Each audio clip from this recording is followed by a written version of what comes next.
L'objectif, c'est de continuer à positionner le category management comme levier de croissance prioritaire pour l'entreprise. Cela va passer par le fait d'arriver à encore mieux structurer notre approche, nos méthodes, nos outils, continuer à partager les bonnes pratiques qui existent dans l'ensemble des pays en Europe.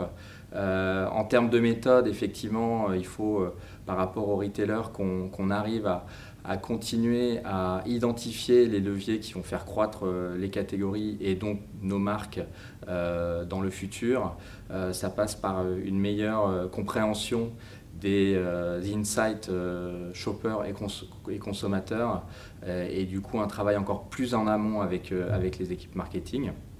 Il faut aussi qu'on arrive à encore mieux travailler avec les équipes commerciales pour arriver à mieux intégrer les demandes de plus en plus spécifiques de nos clients, arriver aussi à prendre en compte les changements dans l'environnement du retail en général pour pouvoir vraiment customiser nos approches de façon la plus précise avec les clients, avec la grande distribution.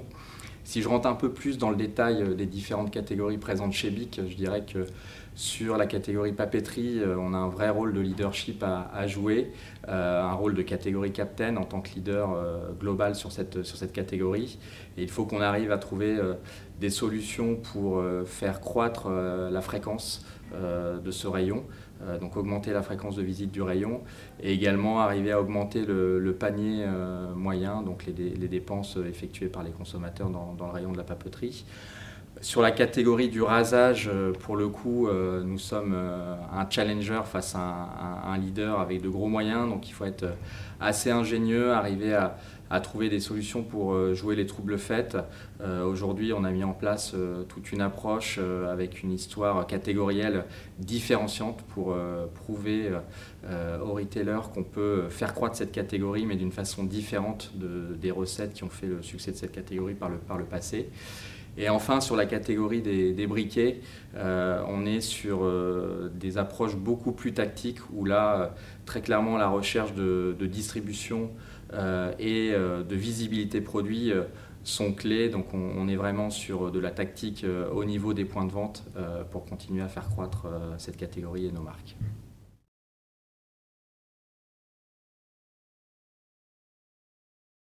Donc le category management est clairement un relais de croissance prioritaire pour l'entreprise, notamment du fait que chez BIC, nous ne sommes pas des gros dépensiers en matière de médias.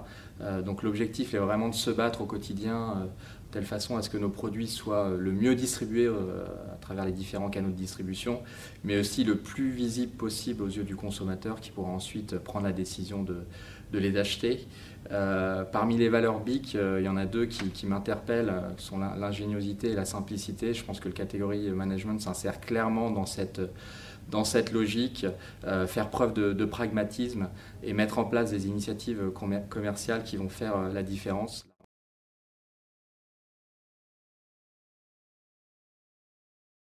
Bien, il faudra continuer à trouver les solutions qui permettront de développer le chiffre d'affaires des catégories dont ils ont la charge.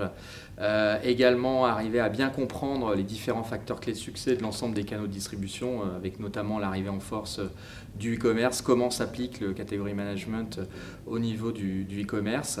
J'irai travailler également de façon encore plus étroite avec le marketing, puisqu'aujourd'hui, consommateurs et shoppers ne font souvent plus qu'un. Les gens font leurs courses depuis chez eux, dans les transports. Donc essayer d'intégrer cette dimension en amont et enfin toujours être au plus proche des attentes, des besoins de nos clients pour adapter les solutions qu'on leur propose en conséquence.